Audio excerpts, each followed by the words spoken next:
In the darkest corners of the 1970s, a malevolent force walked among us, a predator shrouded in the deceptive cloak of charm. His name, a whispered nightmare, Theodore Robert Bundy. Born Theodore Robert Cowell on November 24, 1946, he became an embodiment of evil, kidnapping, raping, and mercilessly snuffing out the lives of dozens of young women and girls. What drove this man to commit such heinous acts, and how did he manage to elude justice for so long? Brace yourself as we unravel the enigma of Ted Bundy, and if you dare to face the darkness within, stay tuned for more spine-tingling stories. Before we dive into the chilling tale, don't forget to subscribe to our channel for more spine-tingling stories. Early life and transformation. From an early age, Bundy exhibited disturbing behaviors, including toying with knives and unsettling incidents involving neighborhood animals. His childhood was marked by a turbulent family life, with allegations of violence and abuse within his grandparents' home. It was a time when the seeds of darkness were sown deep within him. University years and unmasking. After graduating from high school in 1965, Bundy entered university, and the world witnessed a transformation. Enrolling in the University of Washington, he appeared to be a promising student, even earning scholarships. However, beneath the facade of academic achievement, a sinister undercurrent flowed. His love life was tumultuous, with broken relationships and romantic obsessions. It was at University of Washington in 1967 that he met Diane Edwards, a fellow student who would become a significant figure in his life, and it ended when she graduated in 1968 and moved to San Francisco, citing Bundy's immaturity and lack of ambition as reasons. It was at the university where he first volunteered at a crisis center, displaying a facade of empathy that masked his true nature. He even worked alongside the renowned crime writer Anne Rule, who would later be shocked by the true nature of the man she had known.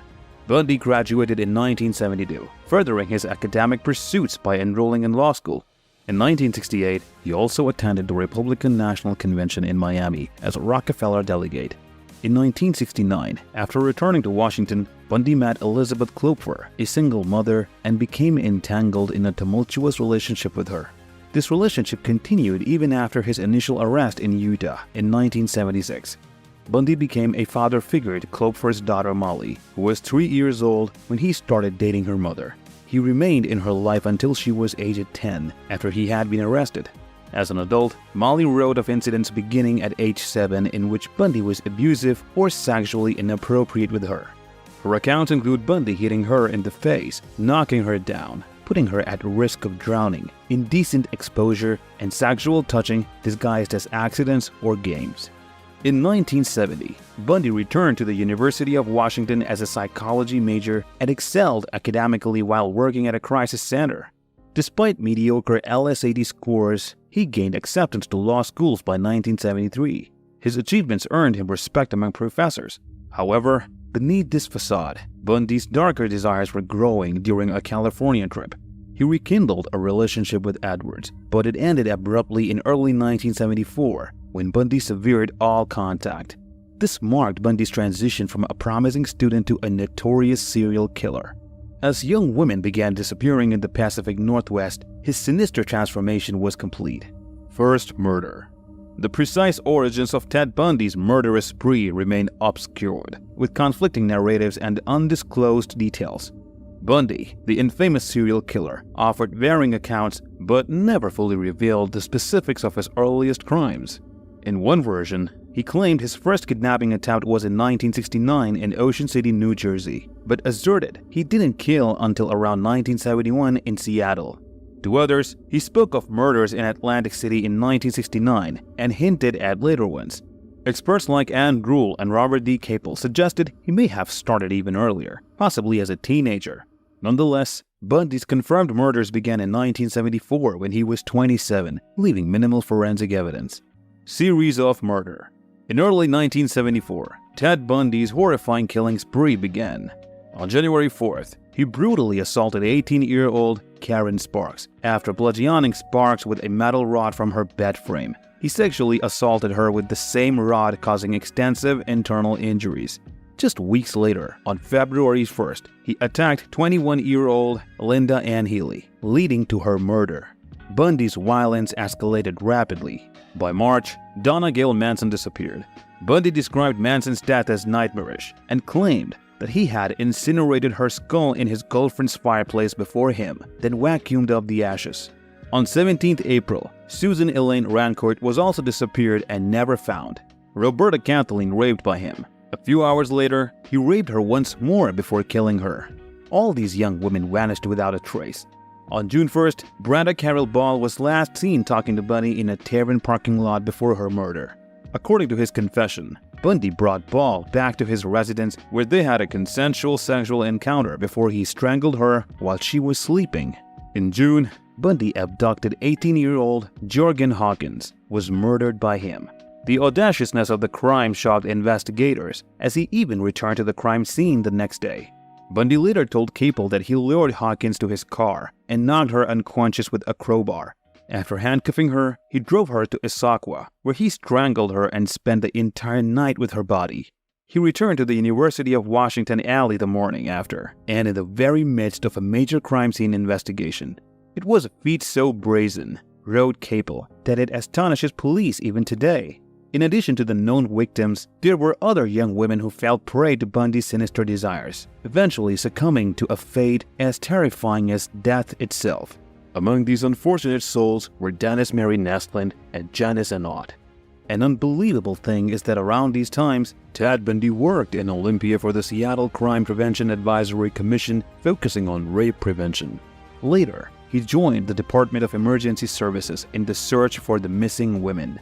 Newspapers and TV prominently featured stories of Bundy's attacks on the women who vanished, sparking fear and causing young women to stop hitchhiking. Law enforcement faced mounting pressure to solve these cases, but limited physical evidence complicated their efforts. To protect the investigation, police shared minimal details with the media. Commonalities emerged among the victims: abductions at night near construction sites, often close to exams, with the victims wearing slacks or jeans. Witnesses also frequently spotted a man with a cast or sling driving a brown or tan Volkswagen Beetle at these crime scenes. Despite a detailed description and sketches of the suspect and his car, Bundy managed to evade capture as the body count continued to rise.